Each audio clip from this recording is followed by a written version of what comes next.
미국의 대도시인 LA에서 난 산불이 여의도 면적의 몇 배씩이나 되는 크기를 불태워버렸다고 합니다. 그렇게 큰 화재에도 미국 정부는 도와줄 기색조차 보이지 않아 미국 시민들은 울분을 토할 수밖에 없었다고 하는데요. 그 상황에서 의문의 한국인들이 떼를 지어 나타났고 이들이 화재 현장에서 행한 독특한 행보가 생방송으로 그대로 전해졌다고 합니다. 그 방송을 보던 3억 미국인들이 갑자기 한국에 열광하며 미국보다 낫다고 칭송하는 놀라운 일이 벌어지기 시작했다고 하는데요. 도대체 한인들이 화재 현장에서 무슨 짓을 벌이고 있던 것일까요? 바로 사연 들어보겠습니다. 안녕하세요. 제 이름은 엘리엇이고 미국의 CNN 사회부 기자입니다. 사실 저는 한국을 정말 싫어했습니다. 물론 제가 이유도 없이 한국을 싫어하는 것은 아니었어요. 한국 기업을 취재하다가 협박 전화를 받기도 했고 제 가족의 인생을 송두리째 망쳐버렸기 때문이었죠. 아마 산불 취재를 하며 한국인들을 만나게 될 것이라는 이야기를 들었다면 그날 갔던 취재를 하지 않았을지도 모릅니다. 그날은 유독 하늘이 검붉게 물들어가고 있었어요. 5일째 계속되는 LA 산불은 이제 도시의 심장부로 파고들고 있었죠. 편집장의 전화를 받은 건 그날 오후 2시경이었습니다.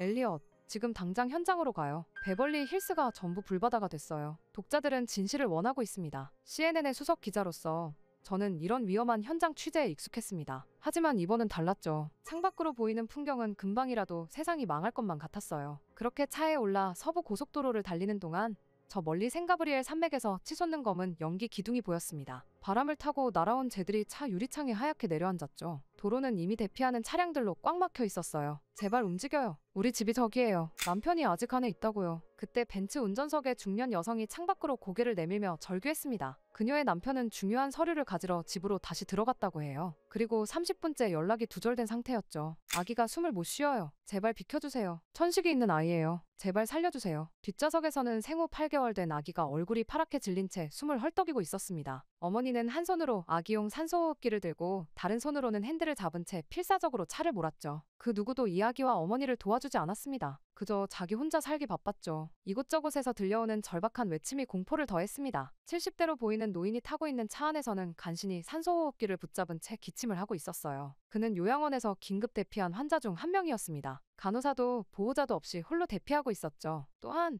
미니밴 안에서는 초등학교 야구부 유니폼을 입은 아이들이 울음을 터뜨리고 있었어요. 이제 막 경기를 마치고 돌아가던 중이었다고 합니다. 코치는 아이들의 부모님과 연락을 취하려 했지만 통신망이 마비된 상태였죠. 도로 위에 버려진 차들도 눈에 띄었어요. 연료가 떨어졌거나 엔진이 과열된 걸 겁니다. 한 푸드트럭 주인은 차에서 내린 채 멍하니 서 있었습니다. 20년간 모은 돈으로 시작한 사업이었는데 이제는 전부 잃게 생겼다고 하더군요. 우회도로를 통해 베벌리 힐스에 진입했을 때 제 눈앞에 펼쳐진 광경은 충격적이었습니다. 화려했던 저택들이 불길에 휩싸여 있었고 소방관들은 맨손으로 불과 싸우고 있었죠. 소방 헬기들이 머리 위를 지나갔지만 바람이 너무 강해 물폭탄은 제대로 된 효과를 내지 못했어요. 여기는 폭발 위험이 있어요. 즉시 대피하세요. 소방관이 확성기로 외치자 사람들이 더욱 혼란스럽게 움직였습니다. 주유소 근처에서는 검은 연기가 솟구쳤고 쇼핑몰 유리창이 열기로 깨지는 소리가 들렸죠. 길가의 야자수들은 거대한 횃불처럼 타올랐고 불티가 사방으로 튀었습니다. 골든 게이트 파크에서는 사슴떼가 불길을 피해 도로로 뛰쳐나왔어요. 그렇게 첫 번째 대피소에 도착했을 때는 오후 4시가 막 지나고 있었습니다. UCLA 체육관이었죠. 1000명은 좋게 넘어 보이는 사람들이 이곳을 가득 메우고 있었어요. 어떤 이들은 잃어버린 가족을 찾아 헤매고 있었고 또 어떤 이들은 담요 위에 앉아 멍하니 허공을 바라보고 있었습니다. 우리 집이 다 탔어요. 결혼식 앨범도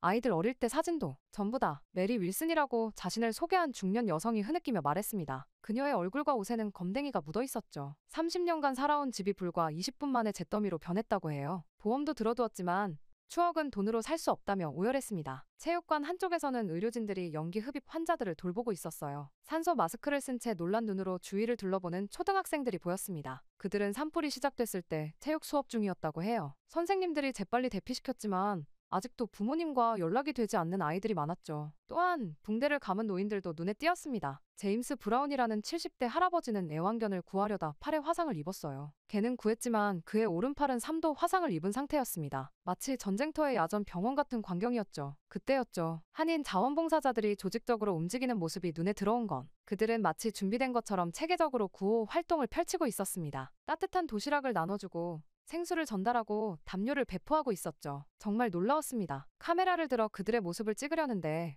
문득 의문이 들었습니다. 왜 이렇게 적극적으로 나서는 걸까? 뭔가 다른 목적이 있는 건 아닐까? 밖에서는 여전히 사이렌 소리가 울렸고 하늘은 점점 더 붉어져 갔습니다. 노트북을 열고 기사의 첫 문장을 적으려는데 옆자리에 할머니가 기침을 하며 쓰러졌어요. 한인 의료진들이 재빨리 달려와 응급처치를 시작했습니다. 순간 망설였죠. 카메라 셔터를 눌러야 할지 도와야 할지. 결국 카메라를 들었습니다. 기자니까요. 하지만 찍으면서도 마음 한구석이 불편했어요. 그들의 행동이 너무 자연스러워 보였거든요. 마치 오래전부터 준비해온 것처럼요. 하지만 저는 알고 있었습니다. 세상에 공짜는 없다는 거요. 그리고 그날 겪었던 한국인들은 정말 계산적이고 무서운 사람들이라는 걸 알고 있었기에 저 모습이 다가 아니라는 것을 굳게 믿었습니다. 엘리엇 씨, 물 한 잔 드세요. 한 자원봉사자가 다가와 생수병을 건네며 말했습니다. 밖으로는 또다시 폭발음이 들렸고 체육관이 흔들렸죠. 사람들이 놀라 비명을 지르는 가운데 한인 봉사자들은 침착하게 질서를 유지하려 애쓰고 있었습니다. 생수병을 받아들었지만 마음 한구석에서는 계속 질문이 맴돌았어요. 이게 정말 진심일까? 아니면 다시 노트북을 열었지만 기사는 진척이 없었습니다. 체육관 한쪽에서 질서정연하게 움직이는 한인들의 모습이 자꾸 신경 쓰였거든요. 엘리엇 씨, 이건 중요한 제보예요. 제 이름은 절대 밝히지 말아주세요. 갑자기 그날의 기억이 선명하게 떠올랐습니다. 2021년 8월에 어느 비 오는 날이었죠. 한성테크의 내부 고발자는 떨리는 목소리로 말을 이어갔어요. 회사가 5년 동안 페이퍼 컴퍼니를 통해 자금을 빼돌렸어요. 금액이 어마어마합니다. 최소 5억 달러는 될 거예요. 이 사진들이 직접 개입했고 증거도 있어요. 처음에는 반신반의했습니다. 한성테크는 실리콘밸리에서 가장 주목받는 기업 중 하나였으니까요. 자율주행 기술로 테슬라와 어깨를 나란히 하던 회사였죠. CEO인 마이클 김은 아시안 일론 머스크라고 불리기도 했어요. 여기 회계 자료입니다. 싱가포르와 케이만 제도의 유령 회사들을 통해 자금이 어떻게 흘러갔는지 다 나와 있어요. 2주 동안 잠도 제대로 못 잤습니다. 자료를 하나하나 분석하고 관련자들을 만나고 증거를 수집했죠. 점점 더 큰 스캔들이 드러나기 시작했어요. 연구개발비를 허위로 부풀려 정부 보조금을 타낸 정황도 있었고 자율주행 시험 데이터를 조작한 흔적도 발견됐습니다. 첫 기사가 나간 것은 9월 초였어요. 실리콘밸리에 떠오르는 별, 한성테크의 어두운 이면이라는 제목이었죠. 주가는 순식간에 25% 폭락했고 SEC에서도 조사에 착수했습니다. 그날 저녁 처음으로 협박 전화가 걸려왔어요. 당신 딸이 다니는 학교가 어디죠? 아, 세인트 메리였나요? 귀여운 아이더군요. 분홍색 원피스를 입고 있었는데 온몸에 식은땀이 흘렀습니다. 어떻게 제 딸을 알고 있는 거지? 경찰에 신고했지만 발신자 추적은 불가능했어요. 전화는 버려진 선불폰으로 걸려왔더군요. 이틀 뒤 마이클 김이 직접 제 사무실을 찾아왔습니다. 엘리엇 씨, 우리 이렇게 하면 안 되죠. 당신도 가족이 있는 사람이잖아요? 그의 말투는 부드러웠지만 그건 명백한 위협이었습니다. 우리가 지역사회에 얼마나 기여하고 있는지 아시죠? 지난해에만 장학금으로 100만 달러를 기부했어요. 실리콘밸리의 아시안 커뮤니티는 우리를 필요로 한다고요. 당신은 그걸 무너뜨리려 하고 있어요. 저는 그의 협박에도 흔들리지 않으려 했습니다. 하지만 그날 밤 누군가 제 차의 타이어를 찢어놓았어요. 다음 날은 딸아이의 교실 창가에서 수상한 남자가 목격됐다는 연락을 받았죠. 아내는 불안 발작을 일으켰고 결국 딸은 다른 학교로 전학을 가야 했습니다. 그리고 결정적인 순간은 내부 고발자가 갑자기 진술을 번복했을 때였어요. 죄송합니다, 엘리엇 씨. 제가 실수했어요. 그런 일은 없었어요. 그의 목소리는 공허했습니다. 누군가 협박했다는 게 분명했죠. 그 후에는 증거들이 하나둘 사라지기 시작했어요. 회계 자료는 조작된 것이라는 감정 결과가 나왔고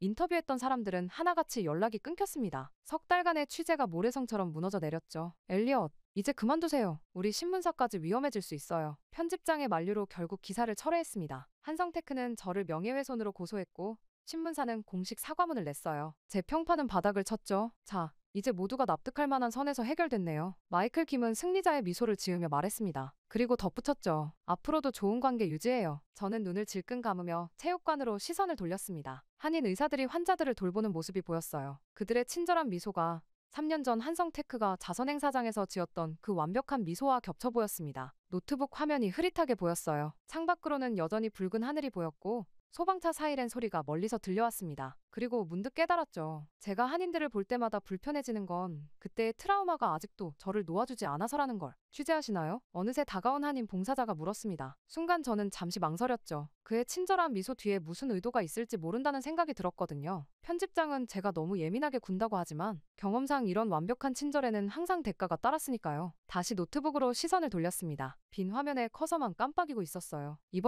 이번에야말로 진실을 밝혀내야 했습니다. 체육관의 분위기가 갑자기 분주해졌습니다. 밖에서 새로운 피난민들이 들어오고 있었거든요. 연기를 피해 뛰어온 듯 모두들 새카맣게 그을린 얼굴이었습니다. 빨리 산소 마스크 30개 더 가져오세요. 담요도 5장 추가요. 따뜻한 물 준비해주세요. 그 순간 한인 봉사자들이 눈빛만으로 서로를 이해하며 움직이기 시작했어요. 마치 응급실 의료진처럼 체계적이었죠. 누군가는 문 앞에서 환자들의 상태를 분류하고 또 다른 이들은 의사에게 데려가고 30분도 안 되어 새로운 피난민들이 모두 안정을 찾았습니다. 놀랍지 않나요? 옆에서 갑자기 들려온 목소리에 고개를 돌렸어요. 흰 가운을 입은 중년의 남자가 서 있었습니다. 윤재민입니다. LA 한인 의사협회 소속이에요. 그때 그가 명함을 건네며 말했죠. 저는 기계적으로 받아들었습니다. 우리 커뮤니티는 이런 재난 상황에 익숙해요. LA 폭동 때부터 시작된 거죠. 그의 말에 저는 피식 웃고 말았습니다. 그래. 피해자인 척하면서 또 너희들의 우수성을 내세우는구나. 하지만 윤재민의 다음 말이 제 생각을 흔들어 놓았어요. 우리가 배운 건 아무도 우리를 도와주지 않는다는 거였습니다. 그래서 스스로를 지키는 법을 배워야 했죠. 그의 말이 끝나기도 전이었습니다. 체육관 밖에서 고함 소리가 들렸죠. 약탈범이다. 저쪽에서 약탈범이 나타났어. 그때 체육관 밖에서 요란한 소리가 들렸어요. 주차장에 세워진 차들의 유리창이 깨지는 소리였습니다. 15명 정도의 남자들이 야구 방망이로 차량을 부수고 있었죠. 그들 중 몇몇은 얼굴을 마스크로 가린 채 차 안에 물건들을 꺼내고 있었고 또 다른 이들은 체육관으로 접근하고 있었습니다. 저기 봐, 구호물자야. 안에 의약품도 있을 거야. 그게 돈 될 거라고. 어이, 문이나 부숴. 약탈범들의 고함 소리에 체육관 안이 순식간에 얼어붙었어요. 피난민들이 공포에 질려 한쪽으로 몰렸고 아이들이 울음을 터뜨렸습니다. 노인 한 분이 놀라서 가슴을 부여잡았죠. 제1소대, 정문으로. 제2소대는 측면 경계. 그들이 안으로 들어오게 해선 안 됩니다. 어디선가 한국어 고함이 들렸고 10여 명의 한인 청년들이 재빨리 움직이기 시작했어요. 그들의 손에는 야구 방망이와 강목이 들려 있었죠. 모두 군대라도 다녀온 듯 체격이 다부진 젊은이들이었습니다. 저들은 LA 폭동 때 가게를 지켰던 상인들의 자녀들이에요. 윤재민이 설명했습니다. 매주 훈련도 하고 장비도 준비해뒀죠. 우리는 언제나 최악의 상황에 대비하니까요. 제 시선이 그들을 좇았습니다. 청년들은 군대라도 다녀온 듯 체계적으로 움직였어요. 약탈범들은 처음에는 한인 청년들을 보고 비웃었어요. 뭐야, 저 동양인들 장난하나? 비켜서지 않으면 다치는 수가 있을 텐데. 하지만 한인 청년들은 전혀 움츠러들지 않았습니다. 오히려 군사 훈련을 받은 것처럼 정확한 대형을 갖추고 위협적으로 전진했죠. 그들의 눈빛에는 단호함이 서려 있었어요. LA 폭동 때처럼 그들은 물러서지 않을 것 같았습니다. 한국인 청년들을 본 약탈범들은 잠시 망설이다가 욕설을 내뱉으며 물러났어요. 그들 중 하나가 떠나며 소리쳤죠. 이거 잊지 않을 거야. 두고 보자고. 하지만 한인 청년들은 미동도 하지 않았습니다. 그들은 약탈범들이 완전히 사라질 때까지 경계를 풀지 않았어요. 이게 다쇼는 아닐까요? 제가 의심스러운 눈초리로 물었습니다. 이렇게 완벽한 대응이 가능할까요? 윤재민은 쓴웃음을 지었어요. 엘리엇 씨,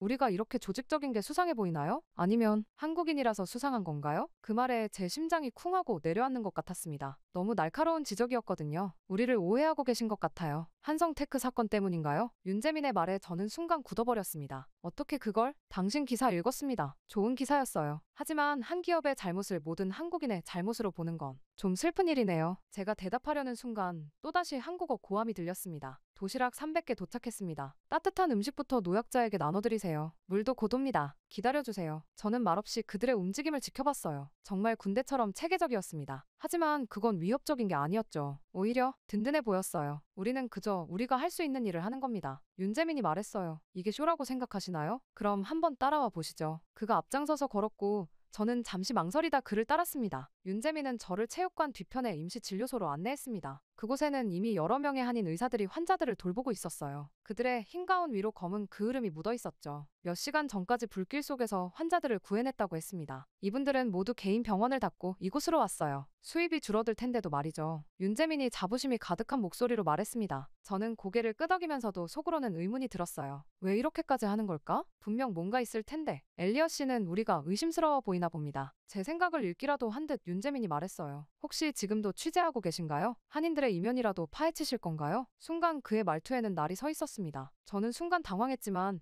이내 마음을 다잡았죠. 기자는 항상 의심해야 합니다. 그게 제 일이에요. 모든 한국인을 의심하는 것도 당신 일인가요? 윤재민의 반격에 제 얼굴이 달아올랐어요. 그건 다른 문제죠. 다르지 않습니다. 당신은 한성테크 사건 이후로 우리 모두를 잠재적 범죄자처럼 보고 계시잖아요. 제 심장이 쿵하고 내려앉았습니다. 어떻게 이 사람이 그 사건을 알고 있는 거죠? 당신의 기사들 전부 읽어봤어요. 한성테크 이전과 이후가 완전히 달라요. 이전에는 객관적이었죠. 하지만 이후로는 한국 기업이나 한인 사회를 다룰 때마다 항상 부정적인 시각이었어요. 그건 제가 진실을 본 거니까요. 제 목소리가 떨렸습니다. 정말 진실을 보신 건가요? 아니면 당신이 보고 싶은 것만 보신 건가요? 윤재민이 한 환자의 혈압을 재며 말했어요. 그들이 저와 제 가족을 위협했어요. 그게 진실이에요. 제 목소리가 생각보다 크게 나왔나 봅니다. 몇몇 환자들이 이쪽을 돌아봤어요. 그래서 이제 모든 한국인이 위험하다고 생각하시는 거군요. 지금 이 환자들을 돌보는 의사들도요? 밖에서 약탈범과 맞선 청년들도요? 도시락을 나르는 자원봉사자들도요? 말문이 막혔습니다. 윤재민은 말을 이어갔어요. 우리 아버지는 LA 폭동 때 가게를 지키다 총에 맞으셨어요. 경찰은 오지 않았고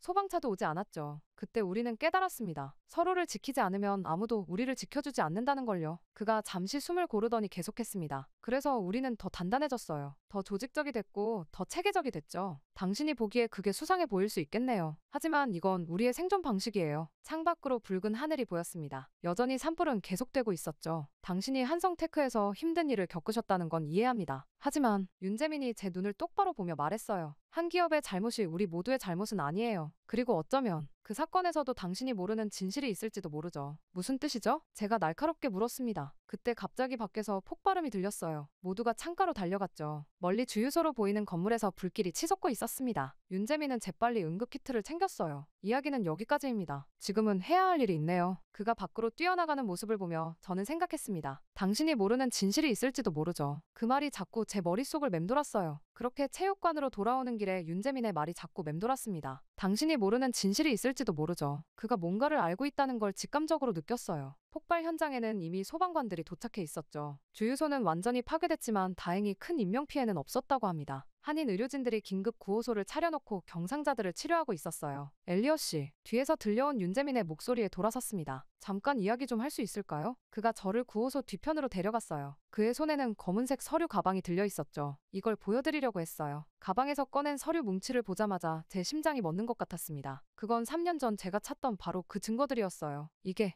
어떻게? 말을 잇지 못하는 제게 윤재민이 천천히 설명을 시작했습니다. 한성테크는 진짜 비리를 저지른 게 아니었어요. 모든 건 진화그룹의 계획된 음모였죠. 진화그룹, 중국의 거대 자율주행 기업이었습니다. 한성테크의 최대 경쟁사였죠. 이건 진화그룹이 설립한 페이퍼 컴퍼니들의 등록 서류예요. 모두 케이만 제도와 버진 아일랜드에 있죠. 이 회사들을 통해 자금을 세탁하고 마치 한성테크가 비자금을 조성한 것처럼 꾸몄어요. 윤재민이 서류를 하나씩 펼쳐 보였습니다. 이건 회계자료 조작 지시서예요. 진화그룹의 재무팀장이 직접 사인한 겁니다. 그리고 이건 당신에게 제보했던 내부 고발자의 계좌 내역이에요. 진화그룹 계열사로부터 50만 달러가 입금된 걸 확인할 수 있죠. 그는 처음부터 그들이 심어놓은 사람이었어요. 저는 서류들을 떨리는 손으로 넘겼어요. 거기엔 제가 미쳐보지 못했던 또 다른 진실이 있었습니다. 그럼 그때 그 협박 전화도 진화그룹 쪽에서 한 겁니다. 한성테크는 오히려 피해자였어요. 머릿속이 하얘졌습니다. 3년간 제가 믿어온 모든 것이 거짜였다니. 잠깐만요. 이런 중요한 증거를 왜 지금까지 공개할 수 없었어요. 진화그룹의 위협 때문이었죠. 하지만 이제는 달라졌습니다. 윤재민이 또 다른 서류를 꺼냈어요. 제 형이 한성테크의 법무팀에 있었어요. 윤재민이 조용히 말을 이었습니다. 윤태우, 아마 그 이름을 들어보셨을 거예요. 당시 한성테크의 법무팀장이었죠. 제 눈이 커졌습니다. 윤태우, 그 이름을 잊을 리가 없었죠. 한성테크 사건 당시 유일하게 저를 만나주려 했던 임원이었으니까요. 하지만 그와의 면담 전날 그는 갑자기 회사를 사직했었죠. 형은 모든 걸 알고 있었어요. 하지만 말할 수 없었죠. 진화그룹이 그의 약점을 잡고 있었거든요. 결국 사표를 쓰고 한국으로 떠날 수밖에 없었습니다. 윤재민은 잠시 침묵했다가 말을 이었어요. 작년에 진화그룹 부회장이 중국에서 비리로 체포됐어요. 그때 이 자료들이 나왔죠. 형이 베이징에 있는 친구를 통해 입수했고 저에게 전해줬습니다. 아마도 당신이 이 진실을 알아야 한다고 생각했던 것 같아요. 그런데 왜 이걸 공개하지 않은 거죠? 제가 묻자 윤재민은 쓴웃음을 지었습니다. 공개하고 싶었죠. 하지만 진화그룹의 영향력은 생각보다 컸어요. 그들은 여전히 자율주행 시장에서 강자였고 한성테크는 이미 무너진 뒤였죠. 더구나 당시 그들이 한성테크의 몇몇 임원들의 약점을 잡고 있었어요. 우리가 이걸 공개하면 그분들의 개인적인 문제들이 모두 언론에 흘러나올 판이었죠. 그런데 왜 제게 이걸 보여주시는 거죠? 제 목소리가 떨렸습니다. 당신이 진실을 알 필요가 있다고 생각했어요. 그리고 그가 잠시 망설이더니 말을 이었습니다. 당신의 기사로 인해 많은 한인들이 고통받았어요. 한성테크 직원들은 해고됐고 그들의 가족들은 이웃들의 손가락질을 받았죠. 가슴이 답답해졌어요. 제가 쓴 기사가, 제가 믿었던 진실이, 저기 봐요. 윤재민이 창밖을 가리켰습니다. 한인 자원봉사자들이 여전히 분주히 움직이고 있었어요. 저들도 그때 피해를 본 사람들의 가족들이에요. 하지만 보세요. 지금은 다른 이들을 돕고 있잖아요. 전 어떻게 해야 할지 말을 제대로 잇지 못했습니다. 지금 당장 결정하지 않으셔도 됩니다. 천천히 살펴보세요. 윤재민이 서류 뭉치를 제게 건넸어요. 그리고 우리를 다시 한번 보세요. 편견 없이 있는 그대로요. 그가 떠난 후 저는 한참 동안 서류들을 들여다봤습니다. 진화그룹의 계획서, 조작된 증거들, 실행 보고서, 모든 게 너무나 치밀했어요. 그렇게 다시 체육관 안을 둘러보니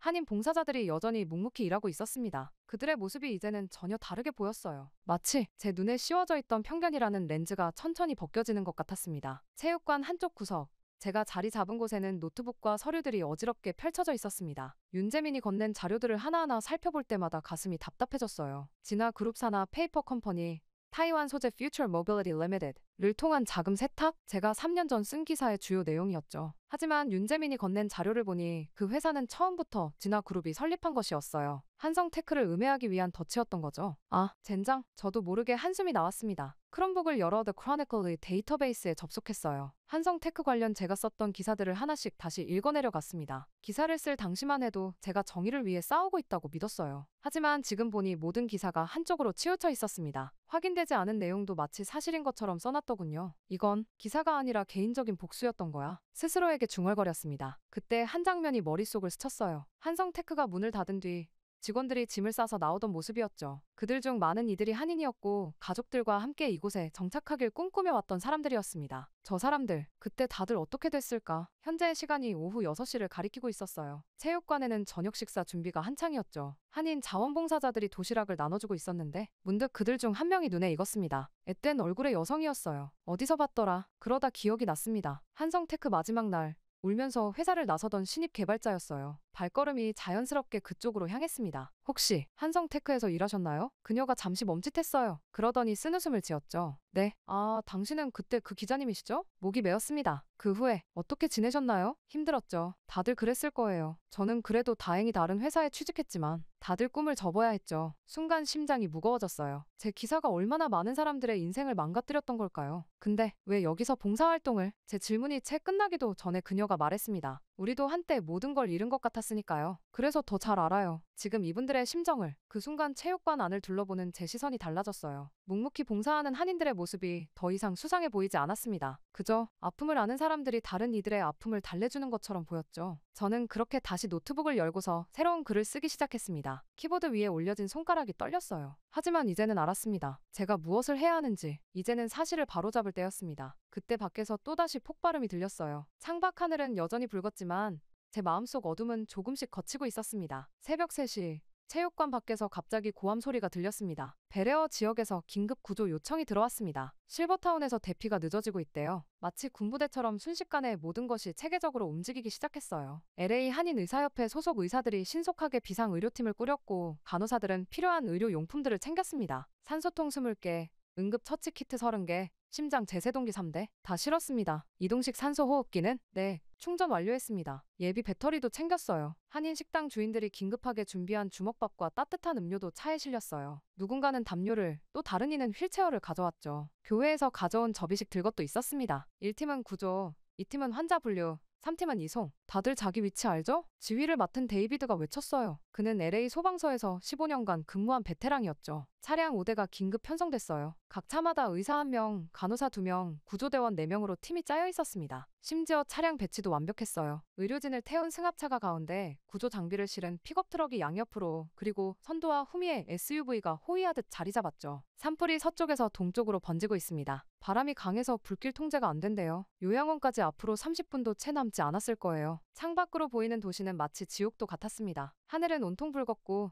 제가 눈처럼 내렸어요. 군데군데서 불기둥이 솟아올랐고 폭발음이 끊이지 않았죠. 여기서 우회전하세요. 메인 도로는 이미 불길이 넘어왔어요. 데이비드의 지시에 따라 차들이 좁은 골목으로 들어섰습니다. 실버타운에 도착하자마자 한인 봉사자들은 마치 사전 훈련이라도 받은 듯 완벽하게 움직였습니다. 2층 동쪽 산소 호흡기 사용 환자 6명, 3층 와상 환자 4명, 휠체어 필요 환자 8명. 직원들에게서 상황 보고를 받은 데이비드가 재빨리 지시를 내렸어요. A팀은 산소 호흡기 환자 우선 이송, B팀은 와상 환자, C팀은 건물 구조 확인하며 진입 경로 확보. 봉사자들은 2인 1조로 재빨리 움직였습니다. 한 명은 환자를 살피고 다른 한 명은 이동 경로를 확인하는 시기였죠. 이들 중 상당수가 LA 폭동 때 민방위 훈련을 받은 사람들의 자녀들이었다고 해요. 건물 안에서는 또 다른 시스템이 가동되고 있었습니다. 의료진들이 환자의 상태에 따라 색깔 스티커를 붙여 분류했고 이송팀은 그 색깔 순서대로 환자들을 옮겼어요. 빨간색은 즉시 이송, 노란색은 대기, 초록색은 보행 가능을 의미했죠. 할머니, 제가 업어드릴게요. 괜찮으시죠? 네, 산소통을. 걱정 마세요. 산소 포화도 체크하면서 갈게요. 지금은 94%네요. 안정적이세요. 한인 의료진과 구조대원들은 전문 용어를 섞어가며 환자 상태를 체크했어요. 그들의 손놀림은 마치 실제 응급실을 보는 것 같았습니다. 밖에서는 또 다른 지원팀이 대기하고 있었어요. 코리아타운 식당 주인들이 긴급하게 준비한 주먹밥과 따뜻한 죽을 나눠주고 있었고, 교회 봉사자들은 담요를 들고 환자들을 맞이했습니다. 체온이 떨어지지 않게 해야 해요. 담요 2겹으로 감아드리세요. 혈당 체크해보세요. 저혈당 위험 있어요. 산소 포화도 90% 이하인 분들은 여기로 모시고 오세요. LA 한인 간호사협회에서 나온 봉사자들은 임시 트리아지 구역을 설치해 환자들의 상태를 재점검했어요. 약사회에서 나온 분들은 환자별 복용 약물을 체크하고 기록했죠. 그리고 그 모든 정보는 태블릿 PC로 실시간 공유되고 있었습니다. 한인 IT 업체에서 개발한 응급 의료 기록 시스템이었어요. 덕분에 환자 한 명 한 명의 상태가 실시간으로 업데이트되고 있었죠. 저는 그 사실에 놀랄 수밖에 없었습니다. 날고 긴다는 미국의 병원들보다도 환자들에게 좋은 방향으로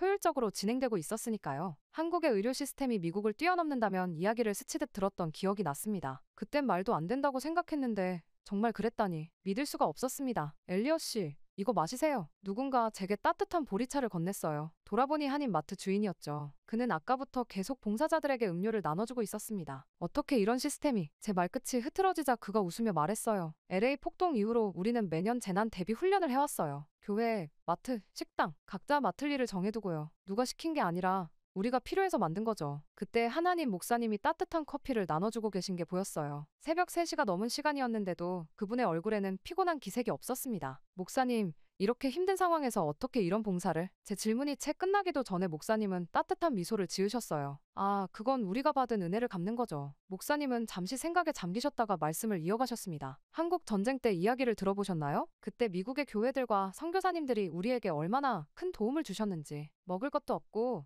입을 것도 없던 그 시절에 그분들이 보내주신 밀가루와 옷가지들이 우리의 생명줄이었어요. 목사님의 눈시울이 붉어졌습니다. 지금도 우리 교회 어르신들은 그때 받으셨던 구호물자를 잊지 못하세요. 양동이에 담긴 분유, 교회 마당에 쌓였던 밀가루 포대, 그리고 무엇보다 그분들의 따뜻한 마음을요. 그래서 우리는 알아요. 이런 도움이 얼마나 소중한지. 그때 받은 사랑을 이제는 우리가 나눌 차례라고 생각합니다. 하나님께서 우리에게 베푸신 은혜를 우리도 다른 이들에게 베풀어야 하지 않겠어요? 그때였어요. 건물 일부가 무너지는 소리가 들렸습니다. 시간이 없어요. 이제 철수해야 해요. 데이비드가 외쳤어요. 하지만 아직 몇 명의 노인들이 남아있었죠. 한인 봉사자들은 물러서지 않았습니다. 오히려 더 안으로 들어갔어요. 엘리엇 씨, 이분 좀 부축해주세요. 윤재민의 외침에 저는 반사적으로 움직였습니다. 95세의 알츠하이머 환자라고 했죠. 그분을 부축하면서 문득 깨달았어요. 제가 지금 그들과 함께 불길 속으로 뛰어들고 있다는 걸. 그렇게 마지막 환자가 구조될 때까지 15분이 더 걸렸습니다. 건물을 나서는 순간 뒤에서 굉음이 들렸어요. 돌아보니 건물 일부가 무너져 내리고 있었죠. 주차장에 모였을 때 윤재민이 인원을 점검했어요. 환자 48명, 직원 12명, 모두 무사히 나왔습니다. 그때 누군가 흐느끼기 시작했어요. 요양원 원장이었죠. 어떻게 감사의 말씀을. 괜찮습니다. 우리도 한때는 누군가의 도움이 필요했으니까요. 윤재민의 말에 다른 봉사자들도 고개를 끄덕였어요. 그들의 얼굴은 그을음으로 새카맣게 변해 있었습니다. 하지만 눈빛만은 달랐어요. 그 속에서 저는 처음으로 진정한 용기와 헌신을 보았습니다. 그 말씀에 제 마음 한구석이 뜨거워졌어요. 봉사자들의 모습이 새롭게 보였습니다. 그들의 헌신은 단순한 선행이 아닌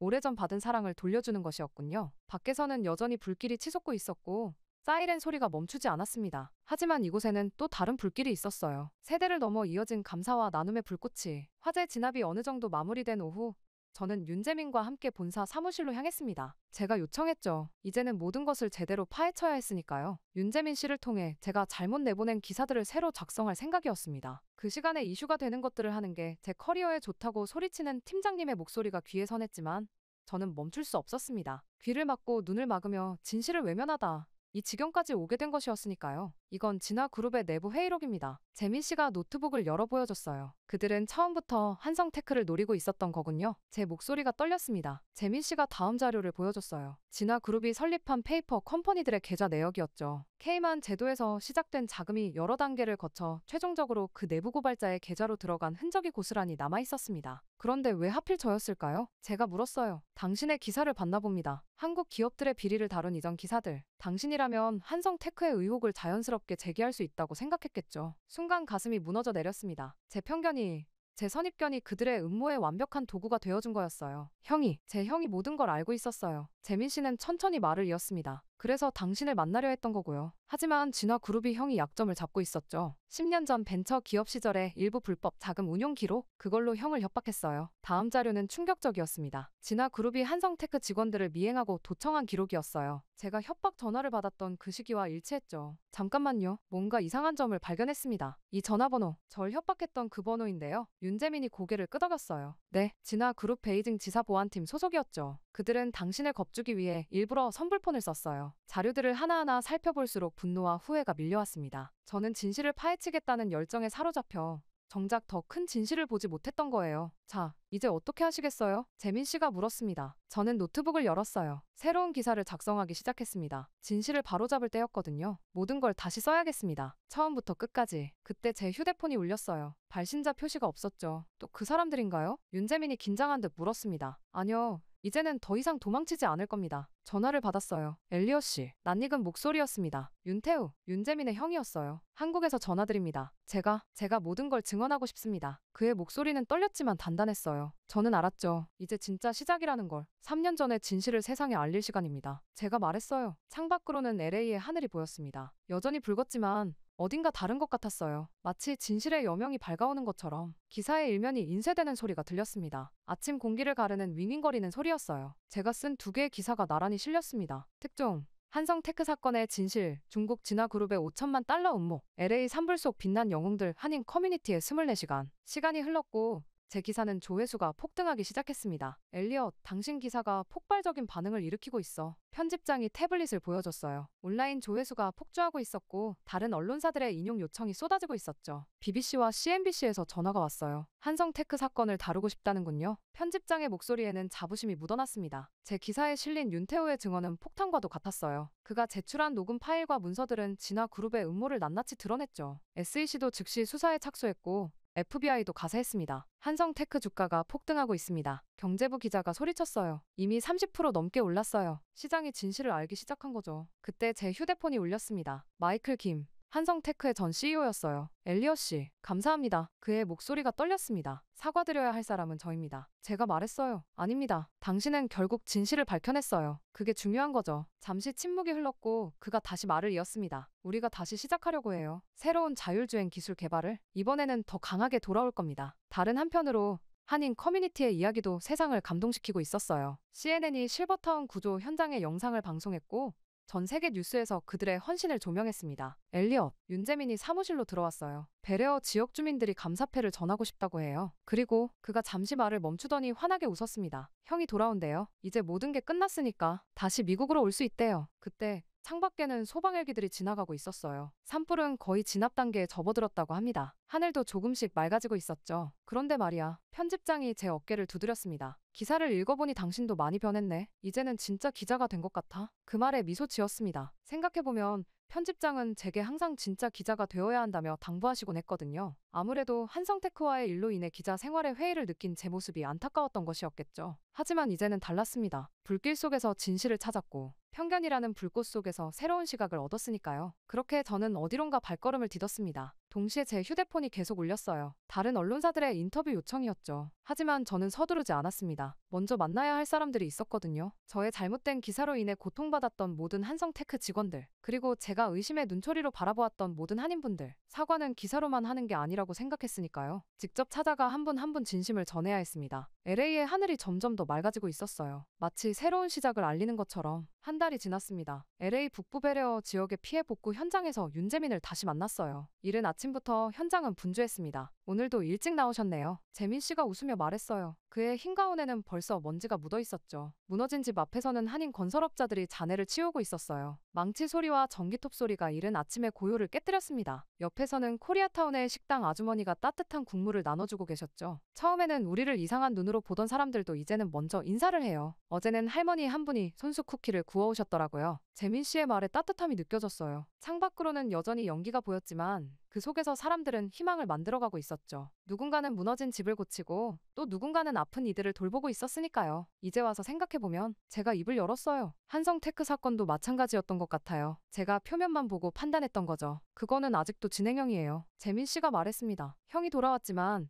SEC 조사는 시작에 불과하고 진화그룹도 만만한 상대가 아니에요. 그래도 이제는 진실을 향해 가고 있잖아요. 제 말에 그가 고개를 끄덕였습니다. 다음 주에도 오실 거예요? 재민 씨가 물었어요. 네, 이번엔 취재가 아닌 그냥 한 사람으로 오고 싶어요. 멀리서 들려오는 종소리가 마치 새로운 시작을 알리는 것 같았습니다. 여전히 갈 길은 멀었지만 한 걸음씩 나아가고 있었거든요. 순간 돌아오는 차 안에서 생각에 잠겼습니다. 지난 15년간의 기자 생활 동안 저는 늘 진실을 추구한다고 믿었어요. 하지만 그건 어쩌면 제가 보고 싶은 진실이었는지도 모르겠습니다. 되돌아보면 한성테크의 사건을 취재할 때 저는 한국인이라는 이유만으로 그들을 의심했죠. 누군가의 잘못을 모두의 잘못으로 일반화했고 그렇게 만들어진 편견의 렌즈로 세상을 바라봤어요. 그것이 저희 진실이었습니다. 하지만 산불 속에서 저는 다른 진실을 보았어요. LA 폭동의 상처를 딛고 일어선 사람들, 자신들도 힘들지만 이웃을 돕기 위해 밤낮 없이 뛰는 사람들. 그들은 제가 알던 한국인과는 달랐습니다. 진실은 항상 우리가 생각하는 것보다 더 복잡하고 더 깊고 더 아름답다는 걸 이제야 깨달았어요. 기자의 역할은 단순히 보이는 것을 쓰는 게 아니라 보이지 않는 진실까지 찾아내는 것이었죠. 재민 씨가 제게 했던 말이 떠올랐습니다. 우리도 한때는 이방인이었으니까요. 그 말 속에는 이곳에서 살아남기 위해 서로를 의지할 수밖에 없었던 한인들의 역사가 담겨 있었어요. 그들이 보여준 강인함과 연대는 단순한 미담이 아닌 생존을 위한 지혜였던 거죠. 이제 저는 압니다. 진정한 기자는 선입견의 불길 속에서도 진실의 빛을 찾아내는 사람이라는 것을. 그리고 그 진실은 때로는 우리가 가장 의심했던 곳에서 발견된다는 것을. 이야기하다 보니 길어졌네요. 제 이야기는 여기까지입니다. 길었던 이야기를 들어주신 모든 분들께 감사의 말씀 전하고 싶습니다. 행복하세요.